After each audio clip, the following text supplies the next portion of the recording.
L'Exode, chapitre 21. Voici les lois que tu leur présenteras. Si tu achètes un esclave hébreu, il servira 6 années. Mais la 7e, il sortira libre, sans rien payer. S'il est entré seul, il sortira seul. S'il avait une femme, sa femme sortira avec lui. Si c'est son maître qui lui a donné une femme, et qu'il en ait eu des fils ou des filles, la femme et ses enfants seront à son maître, et il sortira seul. Si l'esclave dit « J'aime mon maître, ma femme et mes enfants, je ne veux pas sortir libre », alors son maître le conduira devant Dieu et le fera approcher de la porte ou du poteau, et son maître lui percera l'oreille avec un poinçon, et l'esclave sera pour toujours à son service. Si un homme vend sa fille pour être esclave, elle ne sortira point comme sortent les esclaves. Si elle déplaît à son maître, qui s'était proposé de la prendre pour femme, il facilitera son rachat, mais il n'aura pas le pouvoir de la vendre à des étrangers après lui avoir été infidèle. S'il la destine à son fils, il agira envers elle selon le droit des filles. S'il prend une autre femme, il ne retranchera rien pour la première à la nourriture, aux vêtements et au droit conjugal.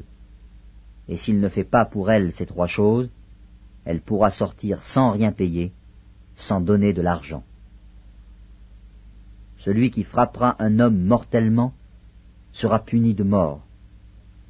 S'il ne lui a point dressé d'embûche, et que Dieu l'ait fait tomber sous sa main, je t'établirai un lieu où il pourra se réfugier. Mais si quelqu'un agit méchamment contre son prochain, en employant la ruse pour le tuer, tu l'arracheras même de mon autel pour le faire mourir. Celui qui frappera son père ou sa mère sera puni de mort. Celui qui dérobera un homme et qui l'aura vendu ou retenu entre ses mains sera puni de mort. Celui qui maudira son père ou sa mère sera puni de mort. Si des hommes se querellent, et que l'un d'eux frappe l'autre avec une pierre ou avec le poing, sans causer sa mort, mais en l'obligeant à garder le lit, celui qui aura frappé ne sera point puni, dans le cas où l'autre viendrait à se lever et à se promener dehors avec son bâton. Seulement, il le dédommagera de son interruption de travail, et il le fera soigner jusqu'à sa guérison. Si un homme frappe du bâton son esclave, homme ou femme, et que l'esclave meurt sous sa main, le maître sera puni. Mais s'il survit un jour ou 2, le maître ne sera point puni, car c'est son argent. Si des hommes se querellent, et qu'ils heurtent une femme enceinte, et la fassent accoucher, sans autre accident, ils seront punis d'une amende imposée par le mari de la femme et qu'ils paieront devant des juges. Mais s'il y a un accident, tu donneras vie pour vie, œil pour œil, dent pour dent, main pour main, pied pour pied, brûlure pour brûlure, blessure pour blessure, meurtrissure pour meurtrissure. Si un homme frappe l'œil de son esclave, homme ou femme, et qu'il lui fasse perdre l'œil, il le mettra en liberté pour prix de son œil. Et s'il fait tomber une dent à son esclave, homme ou femme, il le mettra en liberté pour prix de sa dent. Si un bœuf frappe de ses cornes un homme ou une femme, et que la mort en soit la suite, le bœuf sera lapidé. Sa chair ne sera point mangée, et le maître du bœuf ne sera point puni.